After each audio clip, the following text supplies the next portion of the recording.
Ever since his abdication, Edward VIII has been portrayed as a royal who failed to do his duty. A king who gave up the throne for love. A pro-Nazi that Britain was lucky to be rid of in the dangerous years that followed. But there is another story. We look back on it as an abdication. But of course it was more than that. I mean, he was really deposed. 70 years ago, King Edward VIII was pushed off the throne. It was a coup engineered by a powerful conspiracy of court, church, and government. They loathed his informal style, his dislike of royal traditions, and they feared his appeal to ordinary people.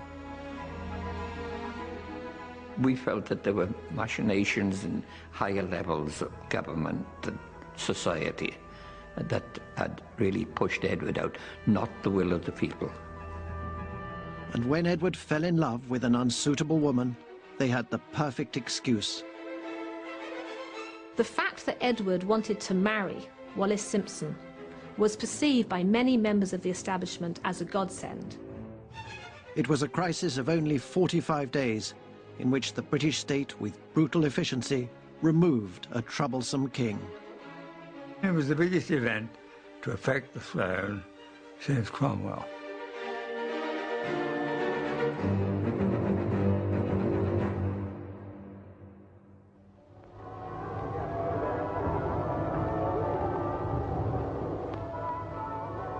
London is hushed as the King of England walks behind his dead father, and the world takes leave of the man who was the symbol of all the might, majesty and power of the British Commonwealth of Nations.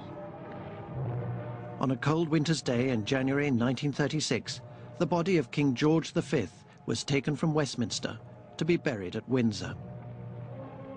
The mind of the 41-year-old King Edward VIII, as he followed the coffin, was in turmoil. He was madly in love. He hated the stuffy pomp and tradition of the old court, and he wanted change. And at last the journey is over, and the coffin is borne into St. George's Chapel, the place which of all others is most appropriate to the ideals King George represented in life. The old king, George V, had reigned for 25 years in stultifying boredom, collecting stamps and massacring pheasants. He was loved by his courtiers and government for his devotion to the unchanging traditions and duties of royalty. He never stepped out of line. Edward was different. The corpse of his father was barely cold when he ordered the clocks at Sandringham to revert to Greenwich Mean Time. King George had kept them half an hour fast to save daylight for his beloved shooting. The old court was horrified. To them it was a symbolic act, a sign of potential revolution. The Archbishop of Canterbury lamented, "I wonder what other customs will be put back also." We can see Edward, I think, as very much exemplifying a spirit of the generation. He loved jazz. And he liked to wear American clothes. He didn't like to dress up with the same kind of formality. He flew. He was the first royal to fly. And he was so interested in new things that were happening. People saw Edward very much in that way, as exemplifying this new era. As Prince of Wales, Edward had forged a tremendous bond with the ordinary people of Britain and the Empire. During the First War, he visited the trenches and came face to face with the suffering of the common soldier, an experience he never forgot. In the Great Depression, he identified with the poverty of veterans and the mass unemployed. With nearly a quarter of the population out of work, many in the national government feared civil unrest, but Edward spoke directly to the people. We felt that he was a modernizer, and we felt that he had a contact with the people. We believed in him. I think that is the best way to put it. We really did believe in him. On his many exhausting tours of the Empire, the Prince of Wales' matinee idol looks and his easy charm meant a star was born on the world stage. You couldn't be cuter, plus that you couldn't be smarter, plus that intelligent face, you have a disgraceful charm for me. He shook so many hands he injured his right and often had to use his left. You are the little grand... He was the joy of all hearts. It must have been very difficult to avoid being spoiled by this adulation that he got everywhere, you see, particularly from girls. Couldn't be nicer, couldn't be better, couldn't be cuter, baby, than you are. I have been terrifyingly struck, again and again, by the resemblance between King Edward VIII and the late Princess of Wales. It became clear what an astonishing capacity he had to communicate, to strike a note, not just with individuals, but with a crowd. He had a dazzling, charismatic appeal, and all this made him a pop star of quite extraordinary dimensions. Exactly. Like Diana, part of his charm seemed to stem from a personal unhappiness. What once was described as a look of Weltschmerz, world weariness, always in his eyes. This was partly the result of deep strains in his relationship with his father. What to the Prince of Wales seemed agreeable informality, an attempt slightly to sort of humanize the monarchy, to King George V seemed most monstrous, almost treasonable behaviour. He was not merely angered, he was alarmed. He felt that this was something calculated in the end to rot the very foundations of the monarchy, the institution which he so cherished and valued. Over the years, the old king had become more distant from the Prince of Wales, known to his family as David, and ever closer to his more conventional and dutiful second son, Albert, the Duke of York. You have always been so sensible and easy to work with, and you have always been so ready to listen to any advice and to agree with my opinions about people and things. Very different to dear David. It was a preference for the deeply conservative younger brother that came to be shared by a much wider group by the time Edward VIII was king. In this era of political instability, many members of the government feared Edward's mass appeal and apparent disregard for the established order. The Conservative Prime Minister, Stanley Baldwin, wrote that he was alarmed by the delicate situation created by the personality of the new king. Neville Chamberlain, the Chancellor of the Exchequer, agreed. I do hope he pulls up his socks and behaves himself now he has such heavy responsibilities. For unless he does, he will soon pull down the throne.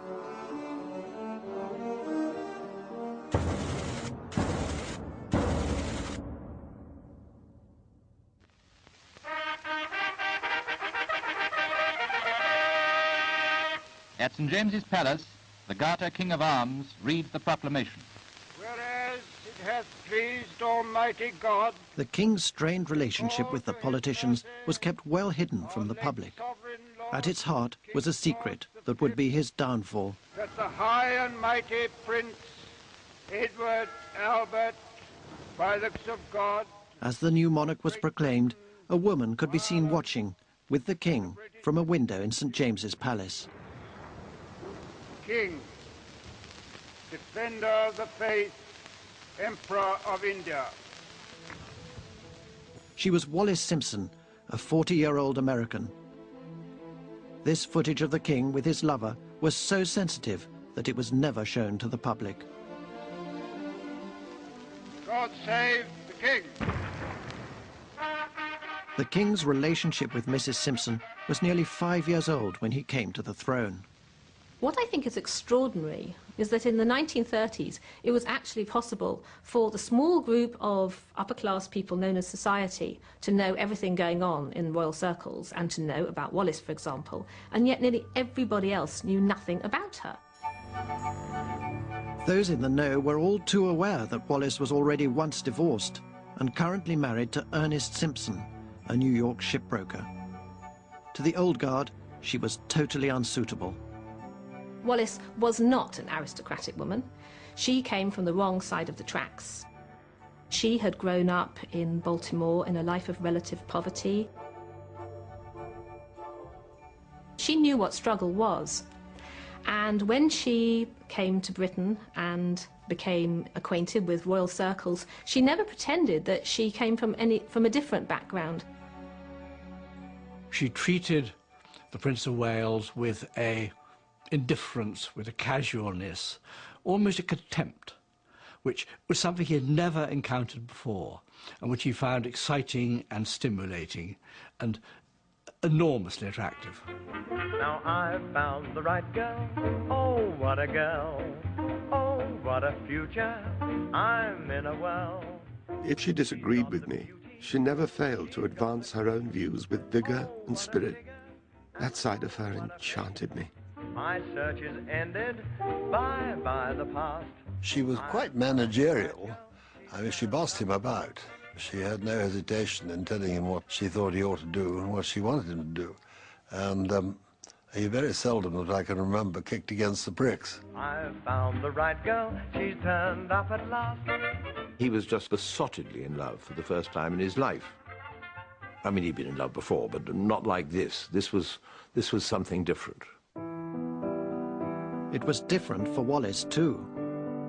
I only hope that I can make you feel I am always loving you, working for you and with you. I am your Wallis. The King's affair with Wallis Simpson took place in the London salons and the country house parties of the fashionable set. This hedonistic lifestyle, so scandalous to the older generation, was in part a reaction to the dark days of World War I. They did behave badly. They did take drugs. They did drink too much. They did fornicate. But all this, in a sense, was an expression of relief, grief, and other human emotions after what had been a really terrible war. In 1936, war was looming again, but the royal love affair was all that those in the know could talk of. Henry Chips Channon was a champion of Edward and Wallis, an American-born millionaire and a brilliant diarist of the crisis. She is a woman of charm, sense, balance, and great wit, with dignity and taste. She's always been an excellent influence on the king, who's loved her openly and honestly. MP Harold Nicholson was also a gifted diarist whose writings give a brilliant and more detached insight into the gathering storm. Mrs. Simpson is bejeweled, eyebrow-plucked, virtuous, and wise. She is clearly out to help him. Duff Cooper, Minister for War, was a friend of the King and Mrs. Simpson, and another diarist with an unrivaled view of events. My father, he was a curious figure in many ways, because, I mean, he was a very ambitious politician. But at the same time, he was very much a sort of man about town. He was known for his love of pleasure, his love of drink, his love of women. The King probably saw that side of him and thought that my father, more than any other member of the cabinet, was possibly going to be on his side, or at least he might be convertible to his side. Duff Cooper recorded the Prime Minister's view, widely held in court and government, of how Edward should conduct his affair with Wallis Simpson. If she were what I call a respectable whore, he said, he wouldn't mind, by which he meant somebody whom the Prince occasionally saw in secret, but didn't spend his whole time with.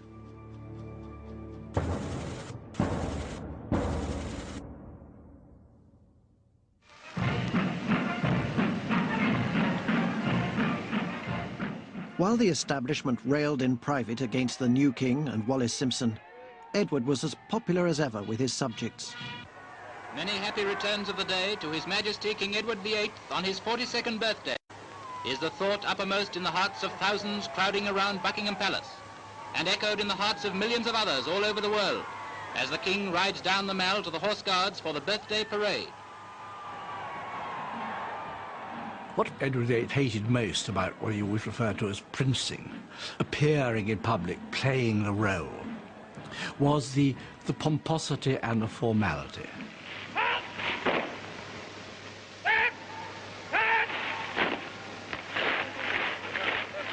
That was what really almost broke his nerve. When he was actually breaking through, when he was in direct communication with people, he became enthused, he became excited, he enjoyed it. He loathed the fustiness of Buckingham Palace and wanted to cut through the hierarchy of rank and tradition. He would suddenly appear in the kitchens, the cellars and the storerooms or other behind-the-scenes parts of the palace, walking round alone or with one equerry on tours of inspection. It was all very informal and quite unlike anything we had seen King George V do at the palace.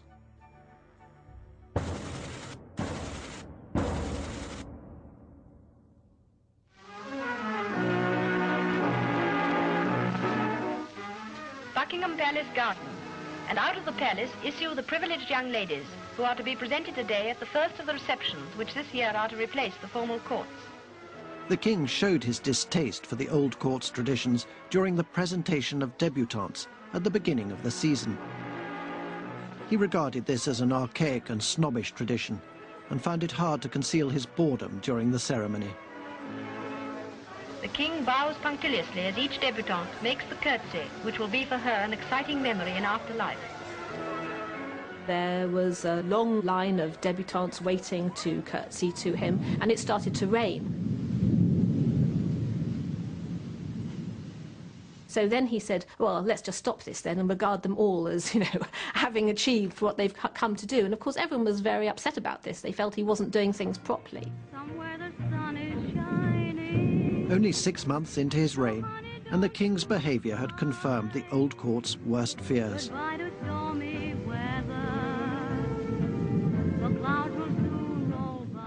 He had offended a deadly coalition of courtiers, politicians and churchmen.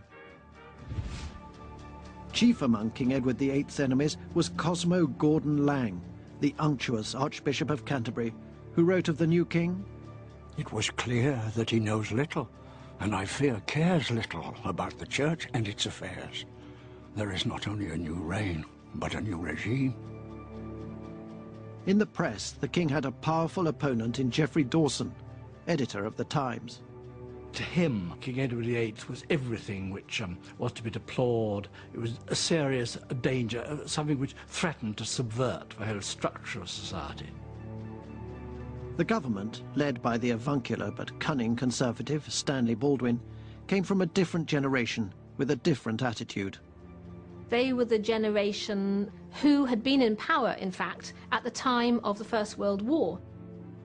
And they had stayed in power because so many members of Edward's generation had been killed. So one has got this young man trapped among a cohort of stuffy elderly courtiers and stuffy elderly ministers. The elderly cohort latched on to Edward's love for Wallis Simpson. This scandalous affair became the focus of a campaign to be rid of him. Such was their suspicion of the monarch that Special Branch was ordered to spy on the couple.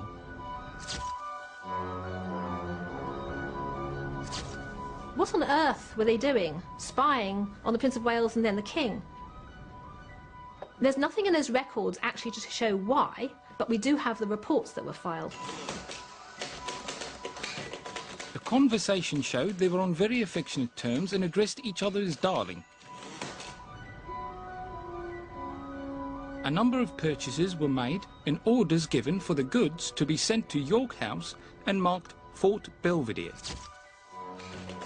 The opinion of the dealer expressed after his distinguished client had left was that the lady seemed to have the Prince of Wales completely under her thumb. It is remarkable that Edward, both as Prince of Wales and then as King, was being trailed by a special branch operative. It's a sign of the degree to which the establishment felt they simply could not trust him. He wasn't one of them.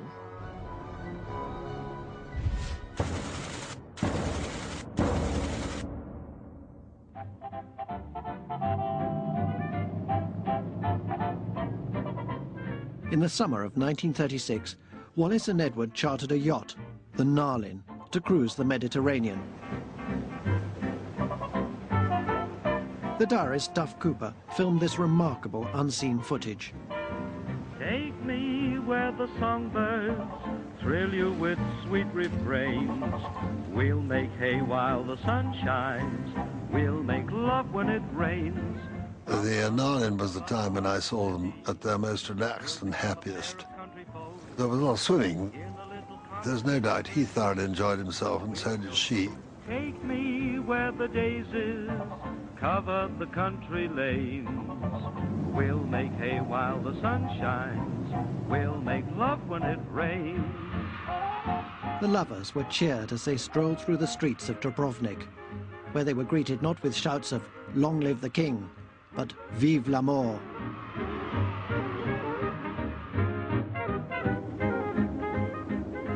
Wallis was fun. She had a grasp of the American wisecracking technique. She was very quick. She had a sense of humor, certainly. She was a little bit mischievous. She had a slightly wicked sense of humor. The holiday was a turning point. It showed that the king was prepared to flaunt his love for the whole world to see, whatever the consequences.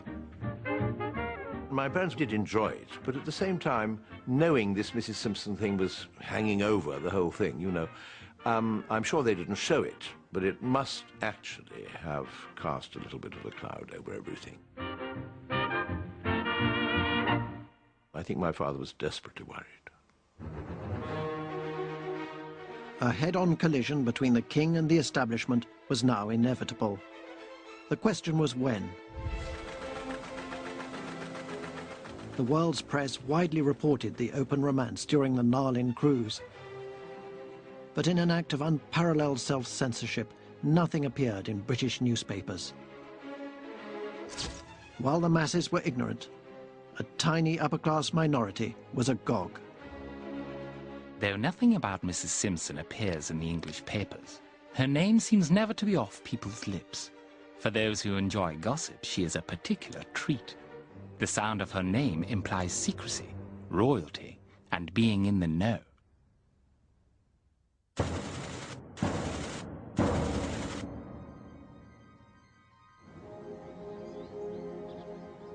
After their Mediterranean cruise, the king invited Mrs. Simpson and some of her American friends to stay at Balmoral. There is a fine old row on because Mrs. Simpson went to Balmoral with her friends the Rogers and appeared in the court circular. This has shocked the Scotch and British bourgeoisie.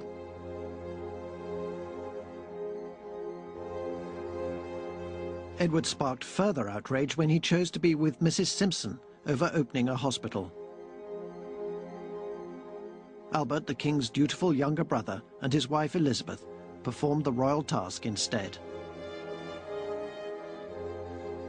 The Yorks stepped into the breach once more by inviting the Archbishop of Canterbury to Balmoral after the king had refused him his customary invitation.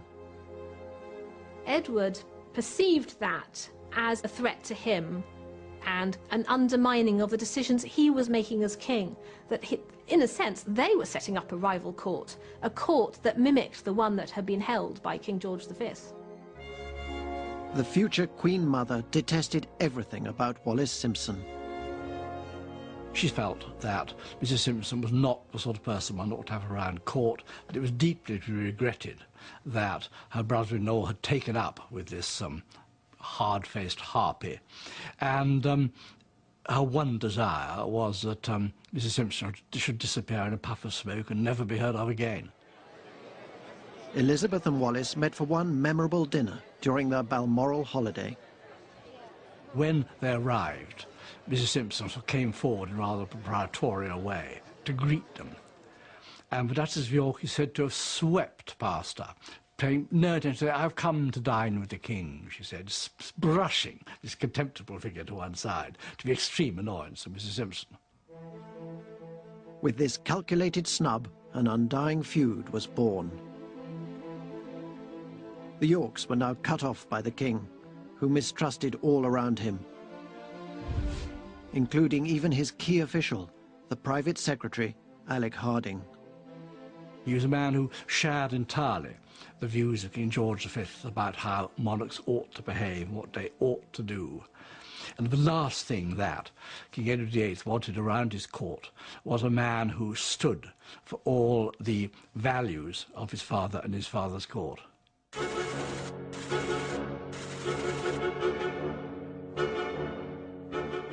Alec Harding now visited the Duke of York behind Edward's back to warn him the situation was so grave it could end with the removal of the King and his taking over.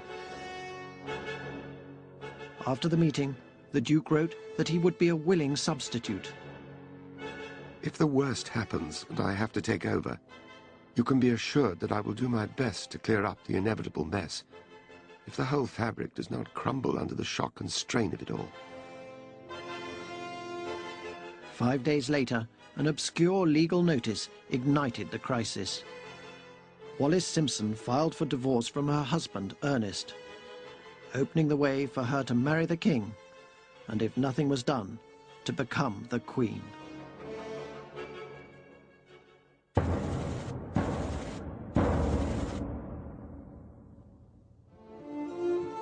At Buckingham Palace, the Archbishop of Canterbury and Times editor Dawson met the King's private secretary without Edward's knowledge.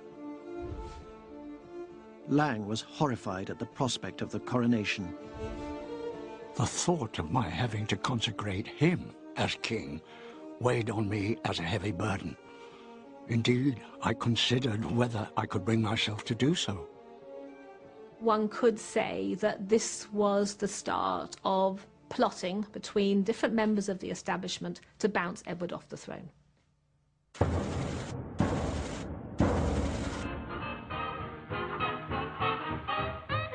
At Ipswich Assizes, to avoid unwanted attention, Wallis Simpson's case was heard and her divorce granted. A brief notice was buried in the press. But in the United States, the American press was going to town on the story. Yes, yes, my baby said yes, yes. I'm glad she said yes, yes, instead of no, no. So too was high society in London. Mrs. Simpson has now obtained her divorce, and there are very serious rumours that the King will make her Duchess of Edinburgh and marry. In the highest court circles, there is great consternation. It is said that Queen Mary weeps continuously. Yes, yes, I'm glad she said yes, yes, instead of no, no.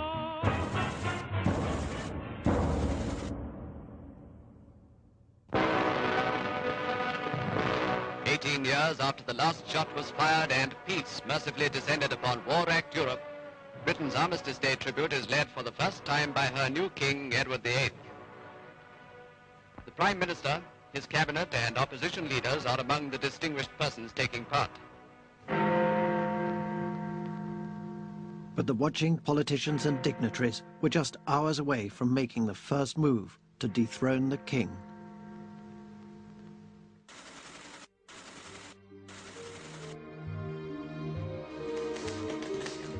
Edward's private secretary now wrote a letter addressed to the King.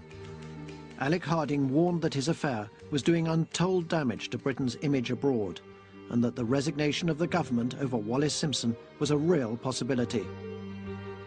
Mrs. Simpson, he wrote, must leave the country. The letter was given by Alec Harding to the King as something that he himself had written. In fact, behind that letter were many meetings involving the Prime Minister, members of the Cabinet, Dawson, editor of the Times, the head of the Civil Service, all coming together to write this letter. After a day inspecting the home fleet, the king returned to his retreat, Fort Belvedere, to discover the letter. He was appalled at the disloyalty of his private secretary and was immediately suspicious. He later wrote, "How was I to construe this? A warning? An ultimatum? Who could have told Alec Harding all this but the Prime Minister? What was Mr. Baldwin's purpose? There was little sleep for me that night. It was the crisis of a king." There is no doubt it was plotting behind the king's back. It was a conspiracy, if you like. He had no idea of the level of involvement from all these different and very powerful interest groups. And so here was the king, one of the most important person in the country, getting a letter from his private secretary that had actually been crafted by all these different men who were at the highest levels of power, and not actually telling Edward what was going on. I mean, really, the thing was a lie. It was a cover-up.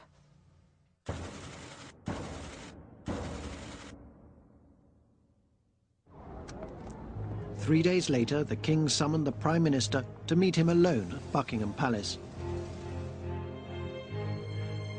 Baldwin told him, "You may think that I am an old man dating from the Victorian regime, but I do know public opinion in this country. Since the war, there has been a lowering of public standards and of public morals, but people expect even more of the monarchy." When Stanley Baldwin spoke about public opinion, I think he was speaking about the world of society, where the people who counted were not the masses of the people, but rather the small group of people who had influence and were powerful. But Edward insisted that he had the right to marry the woman of his choice. If the government opposed him, he would go. The king had played straight into Baldwin's hands. Far from being upset by the threat, Baldwin was delighted, as he told Ramsay MacDonald. 7:30, Met PM, ebullient. He said the king was determined to marry Mrs. S. and was prepared to abdicate. Nice kettle of fish.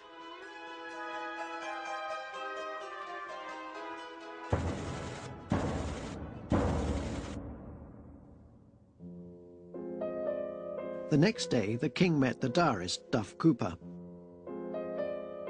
Edward described how the Prime Minister had told him that while the country would never accept such a marriage, they would not object so strongly to his having a mistress.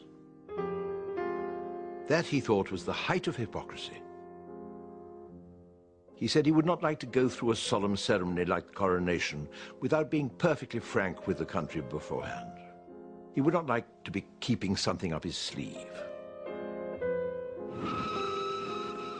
In the evening, the king took the royal train from Paddington for a tour of the impoverished coalfields of South Wales. He later wrote, "Reflecting on the turmoil that I knew must by this time have gripped Whitehall, I was at peace with myself. My spiritual struggle was over. I had passed the climax." But as events would prove, the climax was just beginning.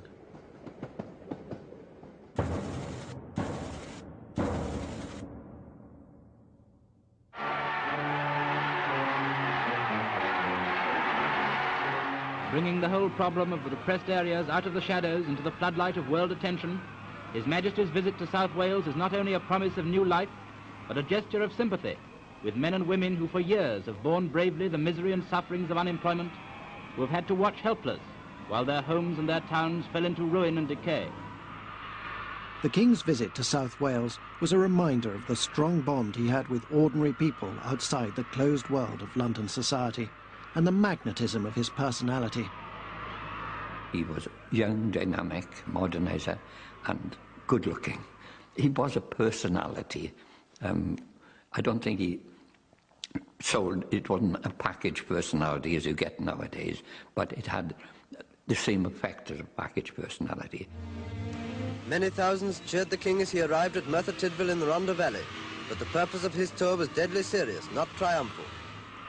When he visited Merthyr, people lined the streets, but more than that, when he passed, they rushed into the next place to see him. It's unbelievable the way it happened. It's similar to pop stars of today who are mobbed, basically. It was as if the Beatles had arrived in the town. But beneath all this, His Majesty saw the disillusion and suffering wrought by long workless years. The letters he received after the visit are a vivid testimony to his ability to reach out to the suffering of working-class people. By your stooping to us, you have gained what no other king has ever had, the deepest love and trust of his people. We, down here in Wales, are grateful. We like you for the concern you have for the welfare of the poorest and most unfortunate of your subjects. No other king has gone among them as you have done.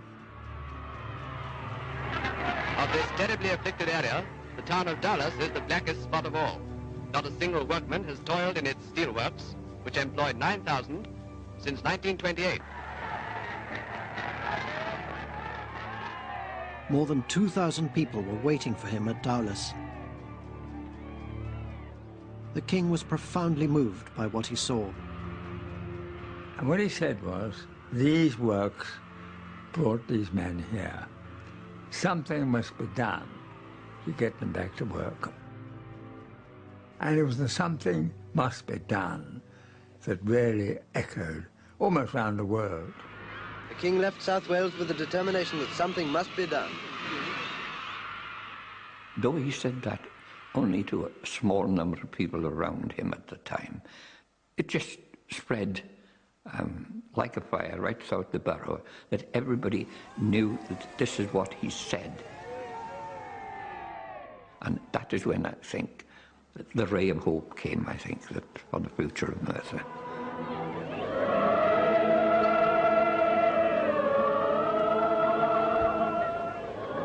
South Wales welcomed King Edward as the only man in Britain to whom this distressed area problem is not a matter of vote catching and politics. But others did not think so. For Edward's enemies, this was an unwarranted intrusion into politics. It was not simply that Edward said something must be done and appeared in this way to be criticising the government's failure to do anything.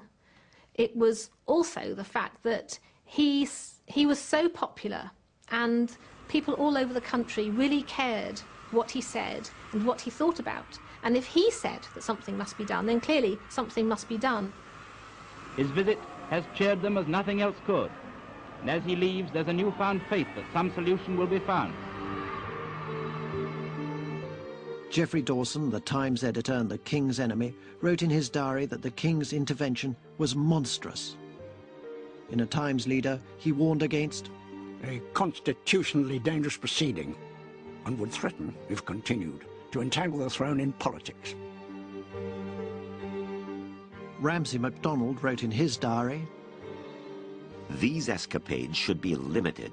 They are an invasion into the field of politics and should be watched constitutionally." The King's successful visit was a watershed in the crisis. To his enemies, it confirmed him as a dangerous liability, a man who could rouse the masses in a socialist heartland. But Edward's popularity during the tour convinced him not only that he had every right to remain king and marry his love, but that he should do so for the sake of his country. Meanwhile, Winston Churchill, for years a loyal supporter, became his parliamentary champion. My father's friendship with Edward VIII went back a long way to before the First World War.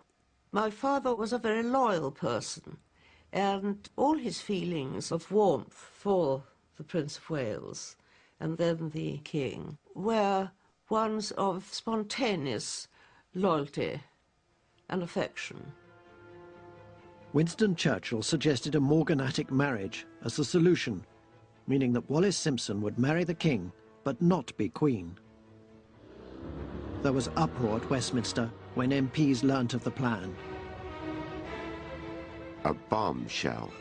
Leslie Hoare-Belisha thinks the Conservatives will resign and that Winston Churchill will create a new party and rule the country. I can think of nothing else but the changes and terrors ahead. The country divided, mental civil war going on, and schism in the royal family. The battle for the throne has begun.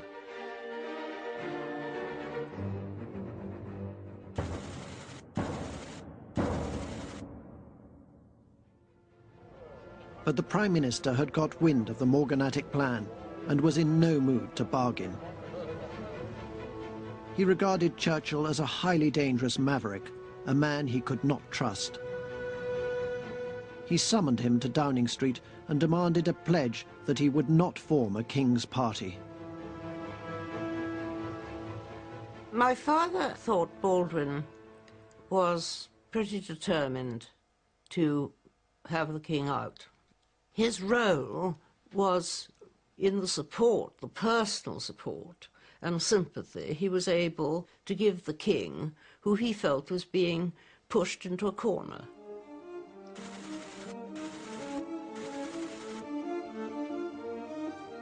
The next morning, egged on by Churchill, the king had an audience with Baldwin.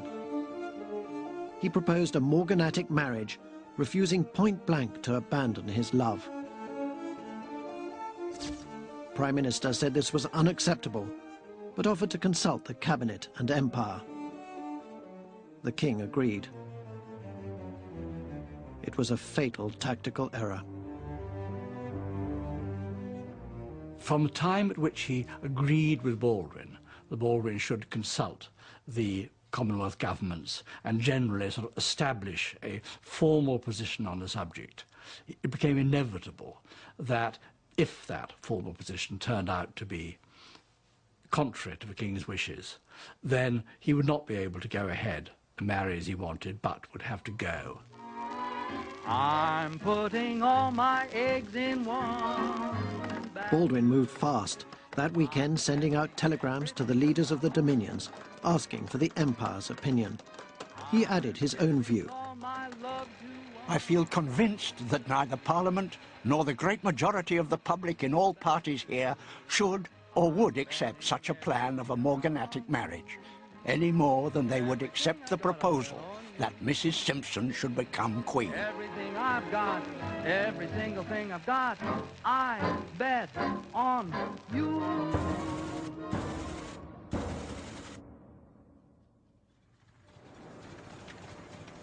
Four days later, Baldwin drove to Fort Belvedere and told the king that the empire was unanimous in its opposition to the morganatic marriage. But he was not telling the full truth, as we can reveal.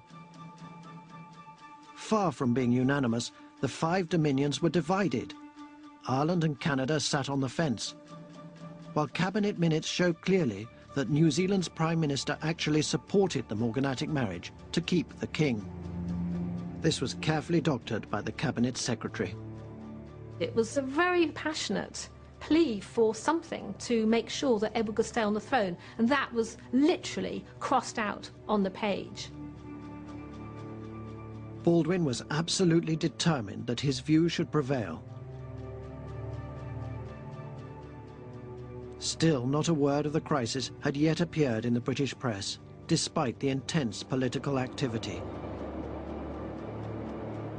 But now a sermon by the Bishop of Bradford, criticising the king's commitment to religious duty, was to change everything. The Bishop of Bradford was the trigger. He was, in a sense, the fuse in the bomb. He literally spoke, and bang.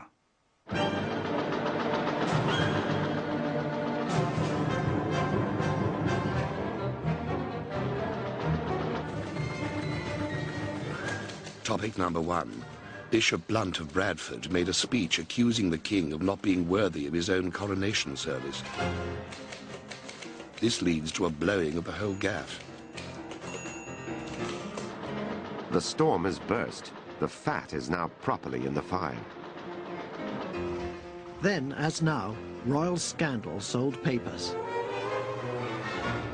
As I drove down to the station, an issue of the afternoon paper had just appeared, and there was not a man or woman in the street who was not either carrying a copy or trying to buy one.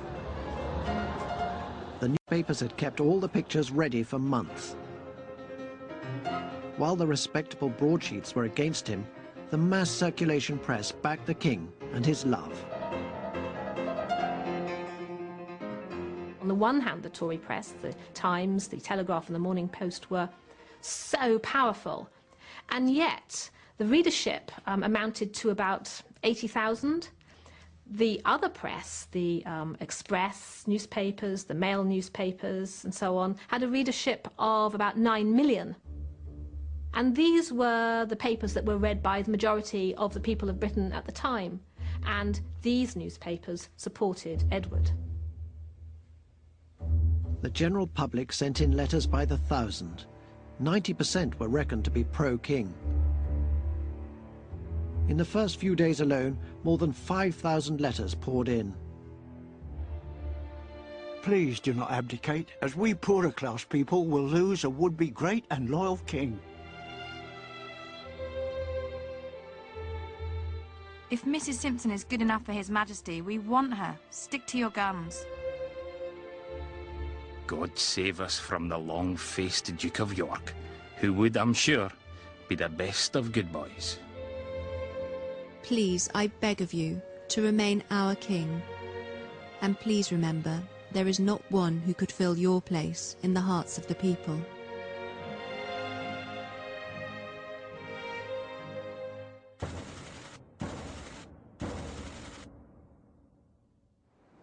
Meanwhile, Wallis Simpson was close to breaking point. Her home was besieged by journalists, and she had been sent death threats. It was decided that she should flee to France. I think everyone here would like that, except one, perhaps. After a while, my name will be forgotten, and only two will suffer instead of a mass of people. That evening, Wallis prepared to take leave of her lover. The king reached across for one last touch of her hand. There were tears in his eyes, and his voice was shaking. Wherever you reach tonight, no matter what time, telephone me. Bless you, my darling.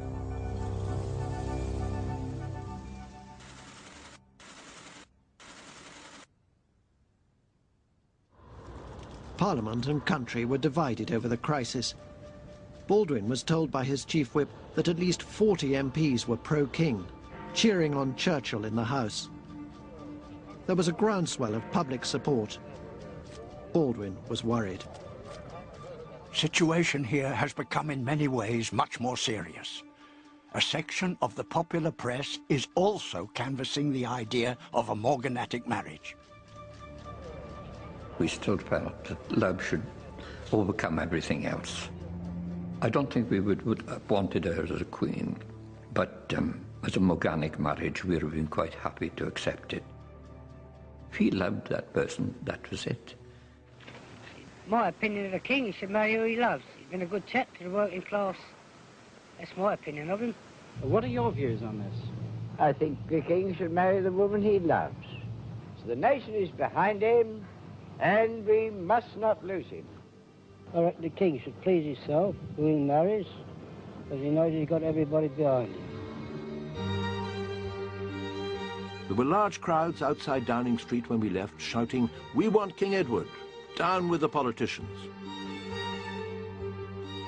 The world is now divided into cavaliers and roundheads, and the king's faction grows.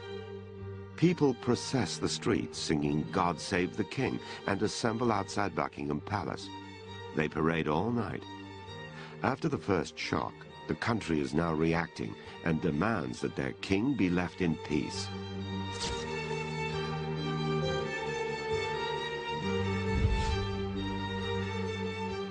Wallis Simpson arrived at her hideaway in Cannes, where she was quickly discovered by the paparazzi.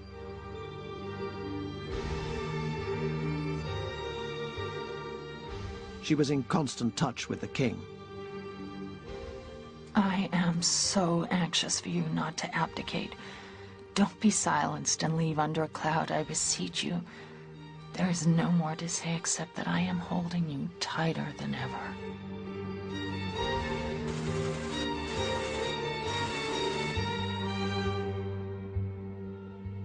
Despite Wallis's entreaties, the king, mindful of his constitutional position, had lost the will to fight. Over the weekend at the fort, he pondered his future. In the end, the decision I reached was to put out of mind all thought of challenging the Prime Minister. A civil war is the worst of all wars. Its passions soar highest, its hatreds last longest, and a civil war is not less a war when it is fought in words and not blood.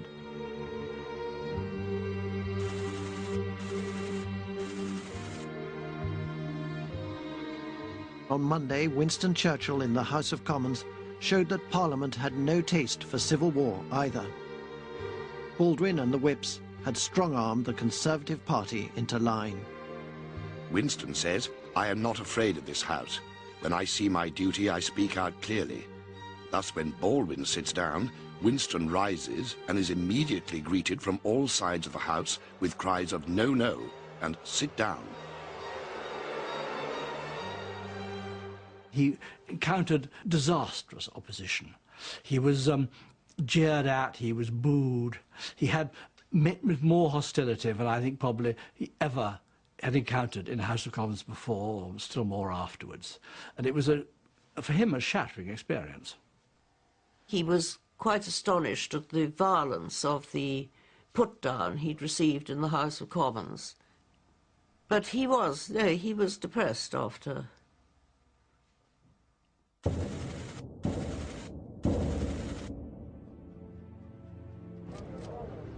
Churchill's humiliation set the seal on the abdication.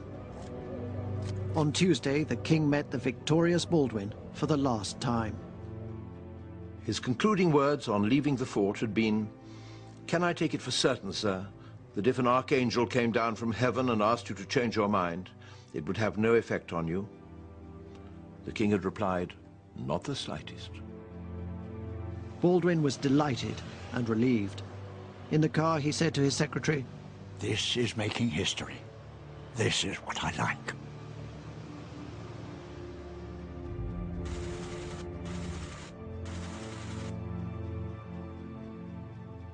At 10 o'clock the next morning, the king signed the instrument of abdication, renouncing forever all claim to the throne. He had been king for 326 days. The public had been aware of the crisis for little more than a week. Behind the scenes, the government, court and church had conspired in secret to remove a king they considered unsuitable. It was a clear demonstration of where power lies in Britain. Not with the people and their popular king, but with the establishment. The diarist, Chips Channon, witnessed Baldwin's announcement to the House. At last he went to the bar. At the words, "Renounce the throne," there were stifled sobs in the House. Winston Churchill sat doubled up throughout the speech. The chamber has witnessed yet again a scene that will always live in history. For Baldwin, the abdication was his greatest triumph. But for the royal family, it was a double tragedy.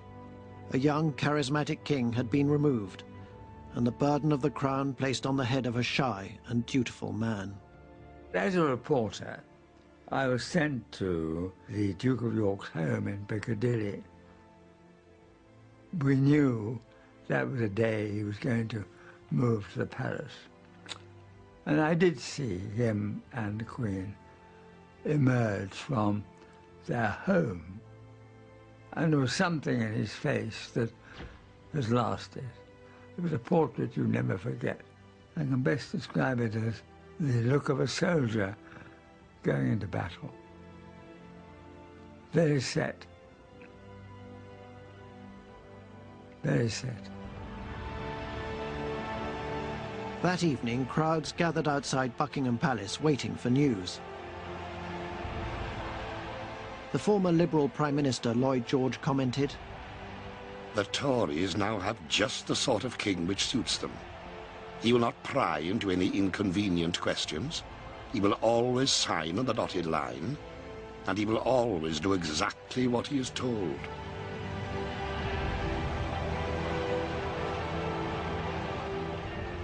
Before he left Britain and began his exile, the former king, now Duke of Windsor, made a final broadcast.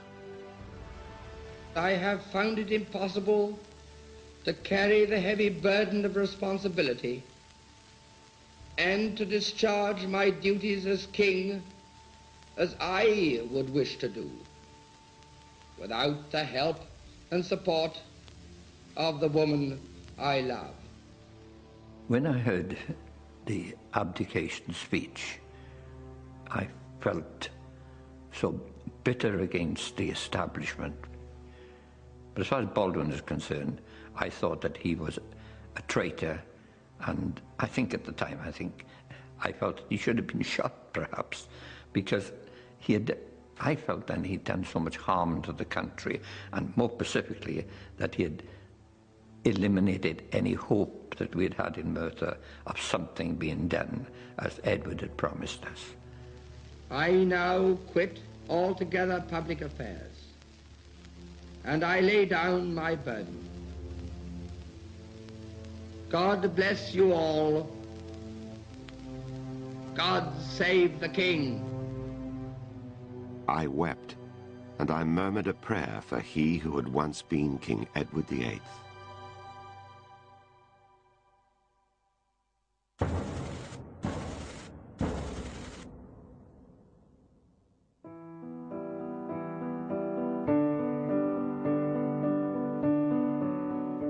Six months after the abdication, Wallis and Edward, the Duke and Duchess of Windsor, were married in France. Not one member of the royal family attended.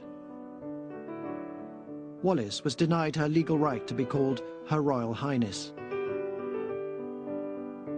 The former king was never allowed to return to live in the country where he had once reigned, or take up an official job, for fear that he and his wife might set up a rival court. George VI and his wife Elizabeth were crowned on the very day planned for his brother Edward's coronation. King George's premature death in 1952 was always blamed by the Queen Mother on the strain of kingship. She never forgave Edward and Wallis. The former king spent his days abroad golfing and consorting with celebrities. In many ways, deprived of a role, he became the empty man his enemies had predicted in a self-fulfilling prophecy. But he never regretted sacrificing all for love.